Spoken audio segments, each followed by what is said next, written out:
कर्नाटक विधानसभा में बुधवार को केंद्र के वक्फ संशोधन विधेयक 2025 के खिलाफ प्रस्ताव पारित किया। कानून और संसदीय कार्य मंत्री एच.के. पाटिल ने वक्फ संशोधन विधेयक के खिलाफ प्रस्ताव पेश किया। साथ ही विधानसभा से केंद्र सरकार से वक्फ संशोधन विधेयक 2025 को वापस लेने का आग्रह किया गया। वहीं विपक्षी दल भाजपा के विधायकों ने इसका पुरजोर विरोध किया। जो है वक्फ अमेंडमेंट बिल के खिलाफ जो प्रस्ताव लेकर आए हैं अगेंस्ट उसके, क्या कहेंगे इस विषय? ये डेमोक्रेटिक स्पिरिट के खिलाफ है। फेडरल स्ट्रक्चर में राज्य सरकार को कानून बनाने का अधिकार है, राज्य की विधानसभाओं को अधिकार है, केंद्र में लोकसभाओं को अधिकार है। अब केंद्र अगर कोई कानून बना रही है, ज्वाइंट पार्लियामेंट्री कमेटी उस पर बनाया हो, उस डिटेल डिस्कशंस के बाद अगर उस कानून को लाने जा रही है, उसके खिलाफ कर्नाटका विधानसभा में प्रस्ताव करना ये निश्चित तौर से एक तरह से जो संघीय ढांचे में लोकतंत्र में जो कॉन्स्टिट्यूशन अधिकार दे रहा है उसका उल्लंघन है। और ये तुष्टीकरण की राजनीति है। कर्नाटका की जो कांग्रेस की सरकार है उसे न लोकतंत्र में विश्वास है, न उसे संविधान में विश्वास है।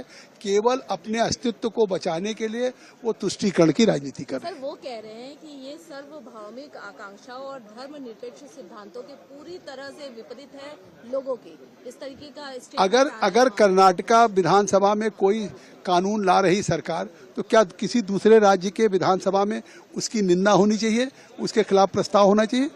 ये कानून बनाने का अगर राज्य का अधिकार है तो राज्य सरकार बनाएगी, वहाँ चुने हुए जनप्रतिनिधि हैं। अब केंद्र में चुने हुए जनप्रतिनिधि यहाँ हैं, ये अधिकार केंद्र के लोकसभा को है। और अगर कोई सरकार बिल लेकर के आ रही है और उसके बाद ये लोकतंत्र पे हमला है, ये लोकतंत्र की और संविधान पे कुठाराघात है। जिस तरीके से कांग्रेस की कर्नाटका सरकार वहाँ पे प्रस्ताव वक्त के बिल के खिलाफ किया है। डीजी हल्ली केजी हल्ली में वो केस जो है, उधर जिन लोग कांग्रेस पार्टी के एमएलए के घर को जला दिया था, हुबली में पुलिस स्टेशन को जलाने का कोशिश किया था, बहुत ही गंभीर मामला था। वो सब लोगों के ऊपर केस वापस ले लिया और ये 4% reservation in contract up to 2 crore. तो क्यों चाहिए? ये अपीजमेंट पॉलिटिक्स है। और सुप्रीम कोर्ट में भी अंडर आर्टिकल 15(1) तो ये कहा गया on religion basis you can not give the reservation, ये तो बोला गया है। और वक्फ में कर्नाटक में क्या हो रहा है? वक्फ में कर्नाटक में जो कुछ भी हो रहा है, फार्मर्स का, मेरे कॉन्स्टिट्यूंसी के adjacent to just to my constituency, मेरे कॉन्स्टिट्यूंसी के बगल में ही फार्मर्स आत्महत्या क्यों?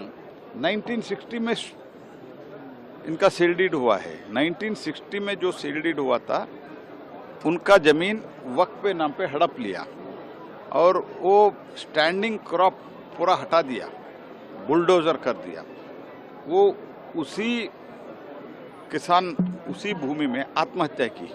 ऐसे बहुत इंसिडेंट है। तो बीजापुर में पूरा सिटी में बहुत ऐसे कुछ जो प्रॉपर्टी है कर दिया। In spite of that resolution pass करते हैं।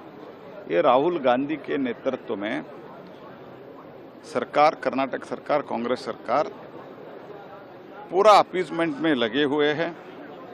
एसडीपीआई पीएफआई के ऊपर जो केसेस था वो भी विथड्रॉ करने का वो डिसाइड करके वो भी बहुत ही लीनियंस उनको दे रहे हैं। इसके कारण कर्नाटक एक अपीजमेंट पॉलिटिक्स का एक लैबोरेटरी बन गया है।